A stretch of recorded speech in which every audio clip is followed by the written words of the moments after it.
Okay. All right. Hello, folks. This is Lloyd Albritton, and I'm here with my brothers Phillip and Avis. We're the Albritton brothers, and we're going to visit with you today on our program called the Albritton Letters. And we're going to talk today about, what are we talking about, Phillip? We're talking about, Phillip made this list. I don't know where he got. If we can make a letter out of this list, then we can almost take any subject. I sit down in the solitude of my office at home, and I commence to solicit inspiration through the waves, through the airwaves. I can believe it. And so what came I've to me... I've counted you that way already. What came to me last night was that we should talk about dirt, soil, and compost today. Dirt, soil, and compost. Or the actual title is Soil, Dirt, and Compost. There's a difference. Well, not really, but... Were you with Avis when you came up with this? Or did No, you have no. any input to it at all? No, it was new to Avis, I too. would think Avis, you would have approved something like this. All right, then. Soil, dirt, and compost. And we're going to discuss some ideas here and hopefully find some interest in it. Possible discussion ideas. You want me to read from the list? You don't have to read every word on the button list. He tells me that, but then when he gets here, Phillip is so controlling. Okay.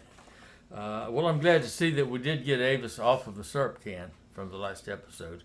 We had him on a chair. We had him sitting It was low. the one before that we had him on the syrup can. Yeah, I think he got the message from that, though. That he should. It seemed kind of demeaning to have our little brother higher than us, sitting like up the king of. He should be down low. Yeah, that's so where he should him. be. Yeah. Okay. Possible discussion. Shrink thyself. Ideas here. What are some common needs of humans for dirt and soil? Lloyd's got his radio voice. All right. What are some common needs of humans for dirt and soil? Well, we farm with soil. We plant gardens. Plant gardens and farm. Yeah. Flowers. We've got to grow to beautify all things to be made more beautiful. Yeah. Anything that we want to For the grow ladies. outside has to have dirt, soil. That's right. Right? Is that it? No, we got 30 minutes to fill here, Lloyd. Okay. And why do we call something that is not clean soiled or dirty? It could be body odor that's making it need washing, but we still call it soiled. Well, yeah, that's why we do it. What else are you going to call it? Body odored? Stinky. Them clothes are stinky. Let's wash them. Well, it may not stink. Yeah. But if you worn it for a week, whether you stink or not, it's still soil. After all the Dirty clothes. After all the touting I've done on Phillip, this is a fairly shallow thought. No, it's not shallow. Come up with The something. Earth is more deeper. 1,300,000 billion acre of earth. Earth out there. We need to talk about it. It's dirt. Where did dirt come from? How is soil, earth, and dirt even made? Now, here's one I've got some experience with. Okay, tell us about it. And you do too. What's that? Well, we both for a few years back, many years ago. Oh, that thought came to me this morning about geologists. Geologists, we both had an opportunity to work on oil rigs as what they called in the biz. Mud lockers. Mud is a form of dirt. Mud is a form of dirt. We were mud lockers, and what we did was go out on oil rigs, and as they drilled the bit down into the earth, sometimes several miles deep. There'd be a pipe and a bit on the end, they would just drill a hole. Yeah. And they would pull it up and keep adding 30-foot lengths of pipe. And sometimes they get down several miles deep. And so part of our job, we worked primarily for the geologists of the rig, and we examined and described what we were seeing in terms of the cuttings that would come up. Cuttings, you mean? What are cuttings? That's the earth that they're drilling down into. If you were drilling a hole with a drill bit on a piece of wood, we'd call them shavings. Okay, but when These you're are drilling the shavings of the when you're earth. drilling through the earth, they're going through dirt and rock, so that's They're going through dirt and rock, cuttings of rock. and they're drilling that up, and they're pumping mud, literally mud. It's made with barite, but it's like water and dirt. Yeah. And they pump that mud down the center of that pipe, and it goes all the way down to the bit, and comes out little jets in that bit, and then it washes up all those cuttings. It acts like a lubricant for the bit. That too. But it's also bring those cuttings back up to the top. Okay, the flow of the mud. Then, if your memory serves you, we could go out, we would plot that, because it might take from the time we drill the next foot. It might take 2 or 3 hours for that to circulate back to the top. So 2 or 3 hours later, we'd plot all that, and then we'd go out and gather up those cuttings, and we could look at them and see what we're drilling into. Now, what I want to tell you, these cuttings would tell us that this was like not hundreds, but millions of years of sediment. If you go swim in the water, if you go underwater, you'll see all that little sediment. Sometimes we get little fossils up with the cuttings. I've seen those. What does that show? That we're drilling through fossilized earth. Life. Yeah. Right? That was one time life. Yeah. And it's captured down there, several miles down under the earth. And so you say, how was the earth formed? No, how was dirt formed? How was dirt formed? Largely by sediment, isn't it? I mean, it washes from the rivers and relocates, but basically there's sediment all around us right now.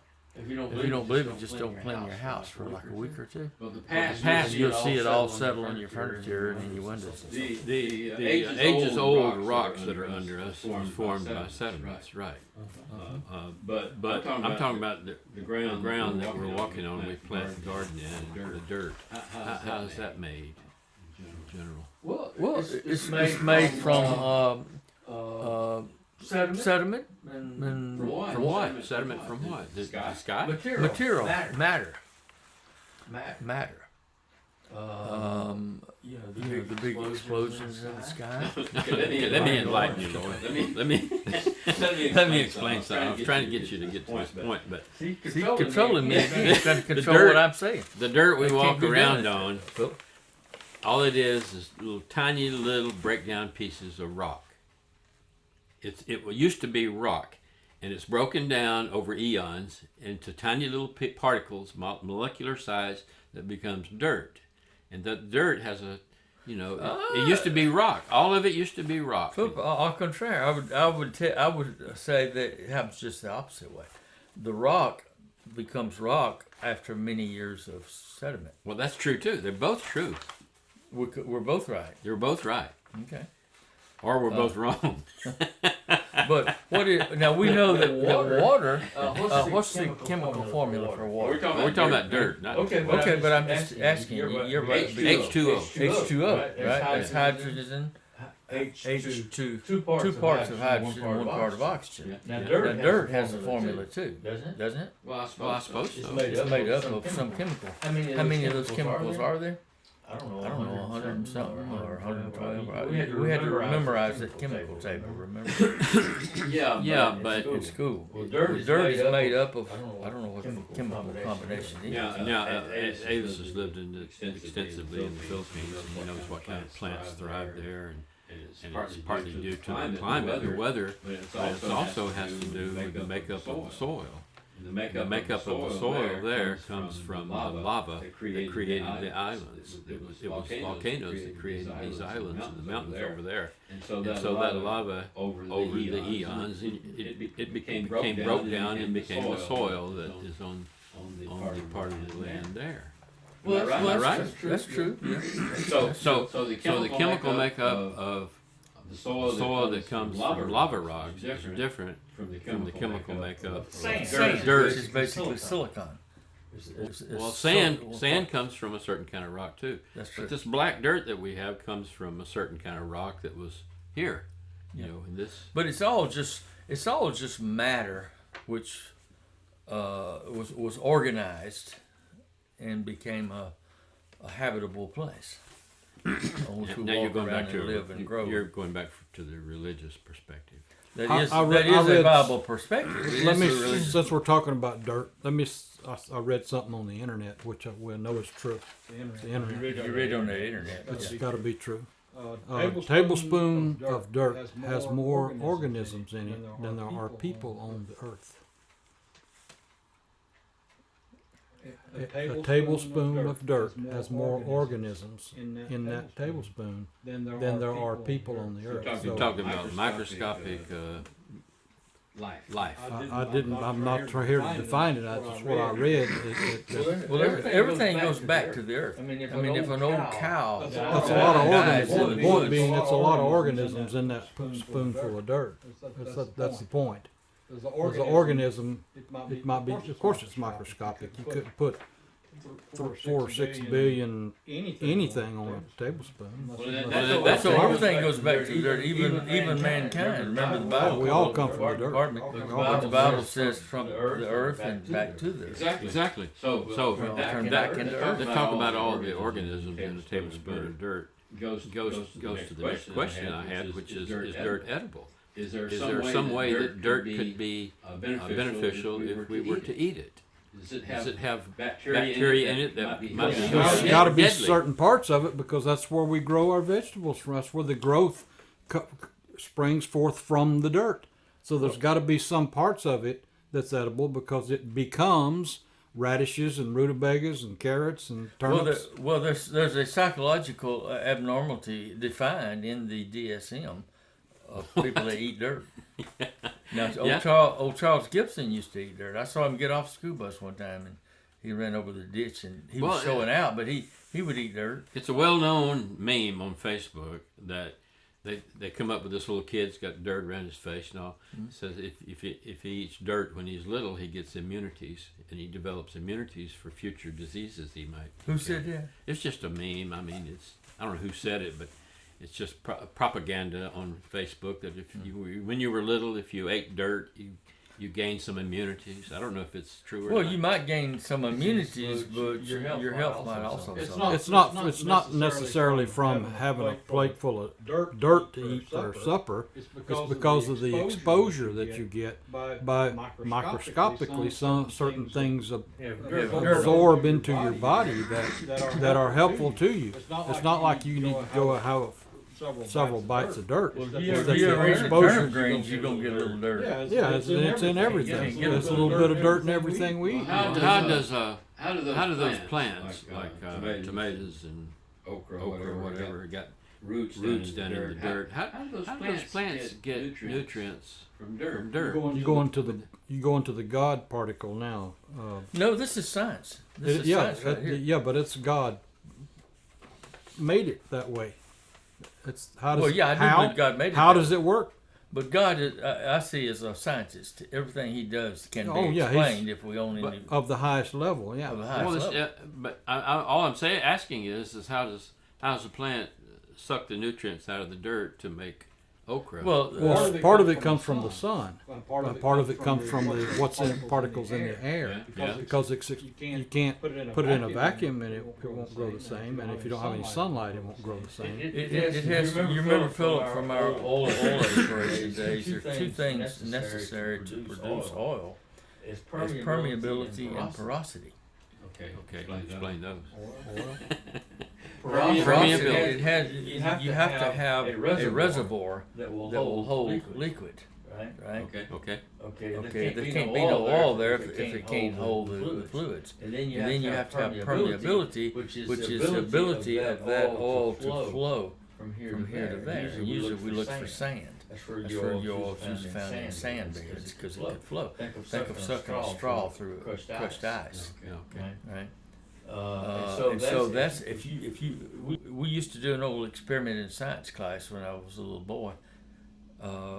Put some salt in a glass, and then you take like a piece of string, a wire, or a cloth, and you put it in there, and that salt would like gravitate up that string. It would like.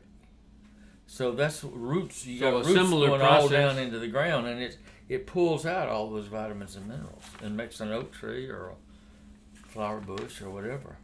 Okay. So it's designed. Well, again, we're going to intelligent design could such a thing have happened?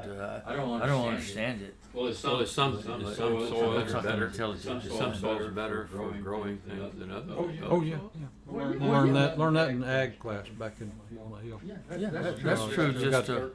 There's a certain consistency to the dirt that's conducive to growth of whatever you're going to grow, cotton or. I can understand that pure sand would be different than. But still, there's some things that thrive in sandy. You go down to Pensacola, where it's sandy there on the beach. All the lawns seems like nothing but sand, but it's got more than that in it. Yeah. But it's just highly permeable.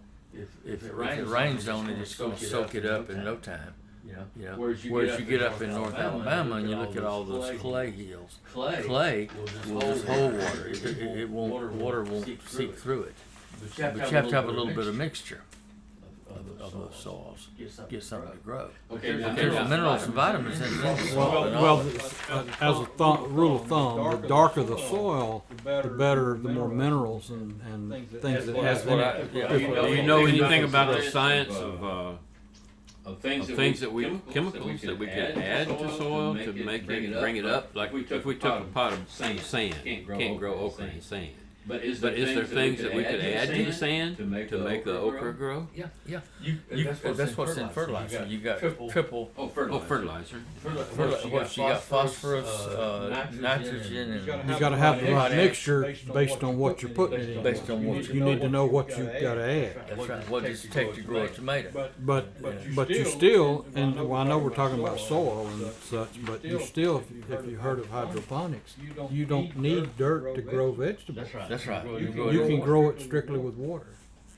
But you have to put the minerals in the water. But it's going to get what it needs from not from dirt, but from water. So it's going to get what it needs. So the dirt medium that we grow is only used primarily because it's abundant. It's there.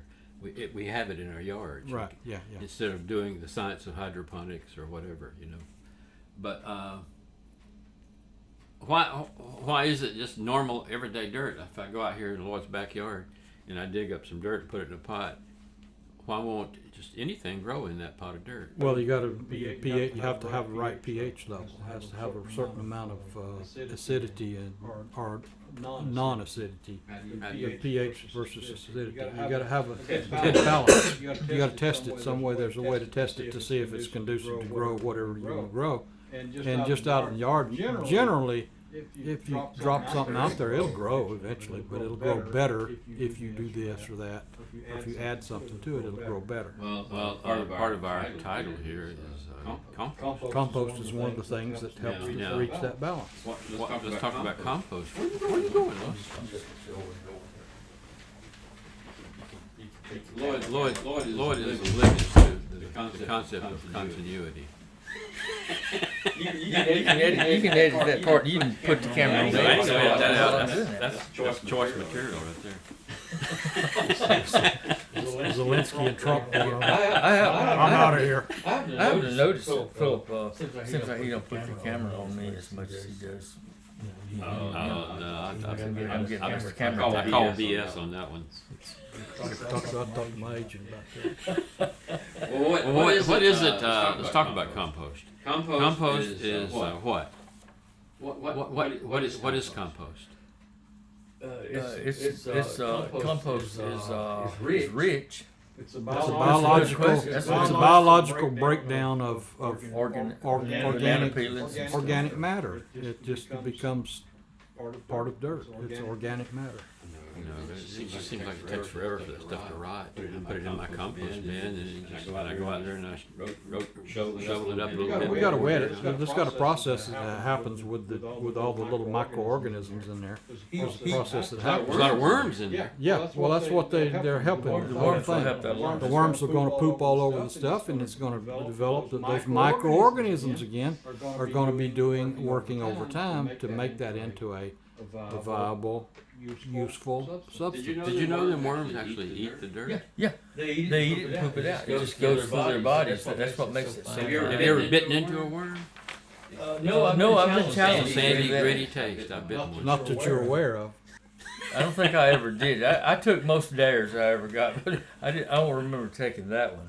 Yeah, well, biting into a worm, but they they're tell full me of they're full of dirt, so the dirt goes in one end. that's and comes out what the other. they're made for. Fish Yes. seem to like them. Yeah, well, that's because they wiggle. Oh yeah. But you could there's probably nutrients in a worm. Okay, how long do we have to wait when it's put it in the compost bin, all them banana peels and Year or two, I'd say.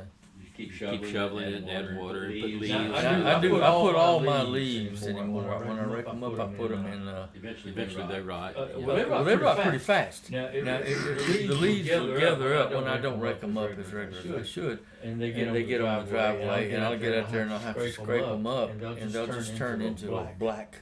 Mush. Yeah. Those leaves will just Yeah. rot pretty If quick. you leave them long enough, they just rot and turn into that black.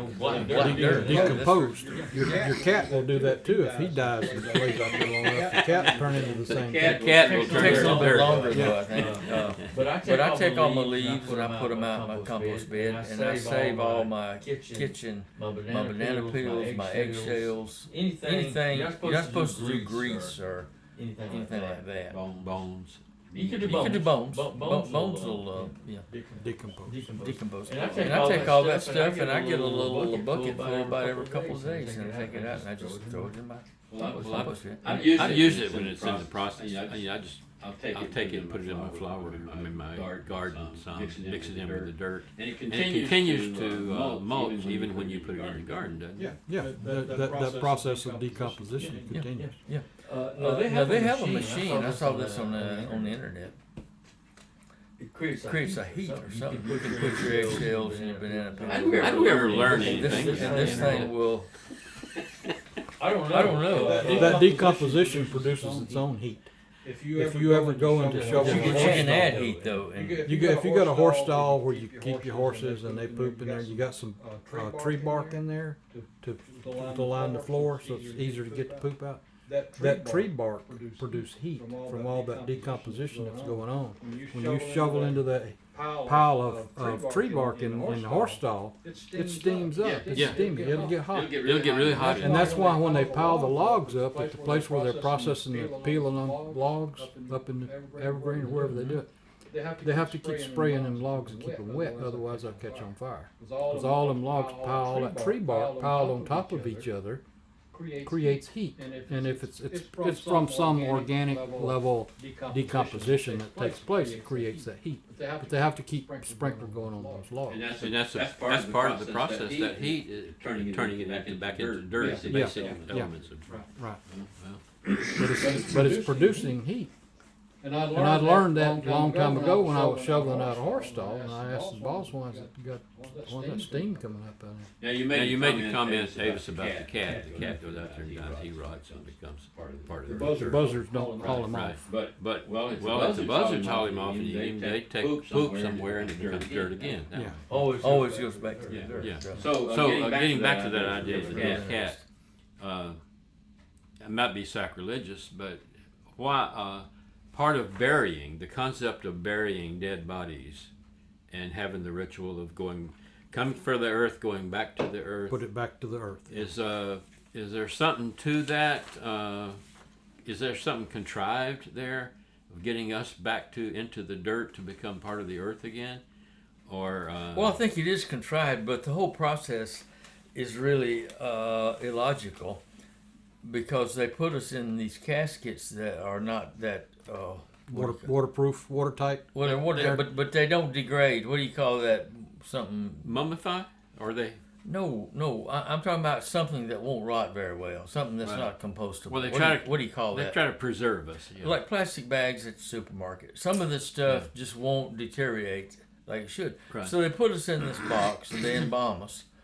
What they should do is just wrap us up in a cloth and throw us in a hole. Yeah, burlap sack. And it wouldn't take very long at all before we'd be decomposed. So that would be the more normal, natural That would be way. the natural way. That's how the kidnappers do it.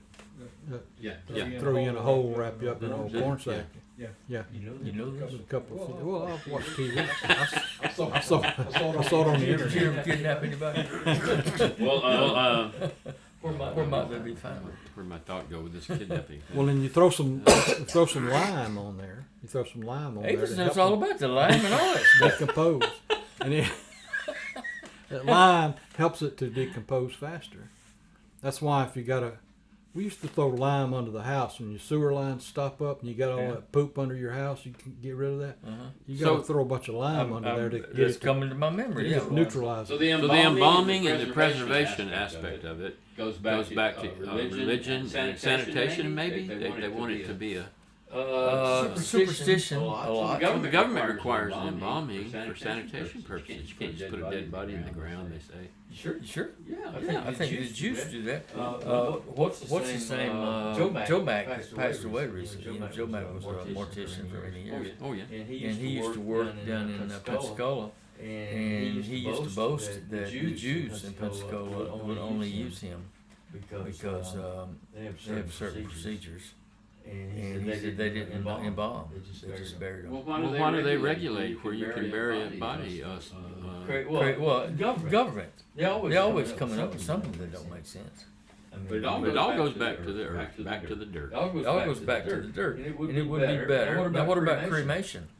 You know, cremation, you add that intense heat, and you just burn somebody to ashes. It poofs up into the environment and it's going to come back down with the rain. And you pour the ashes you have left, you just pour them somewhere. But yeah, Pour in the ground. Yeah. Nothing is ever created or destroyed. It's just changed. It's just changed. Matter is changed. That's right. So, where did it all start, though? Well, you've got your scientific explanations and you got your religious explanations, and where they meet is probably a more real answer to that. Well, I think both science and religion would contend that you can't make something out of nothing, as that matter is eternal. Well, a lot of religion won't accept that. They think, they feel like God made it out of nothing. Well, it might have seemed like nothing, but there's certain density to things which we now know through science. The density of something of this whole galaxy could be compressed into a baseball size. So that if God, it seemed like God made out of nothing, but he probably or may have created it out of what seemed like nothing, but was really a very condensed form of something. Well, Avis, I hate to interrupt what has become a very stimulating conversation. Are you going to have a garden this year, Lloyd? Get back to the dirt. No, I'm just going to spot garden. I'm not. I had some raised beds out here for several years and did very well with it. Mostly a learning curve, but it's a lot of work. But I do enjoy gardening. So I'm going to try to locate some little areas that might grow.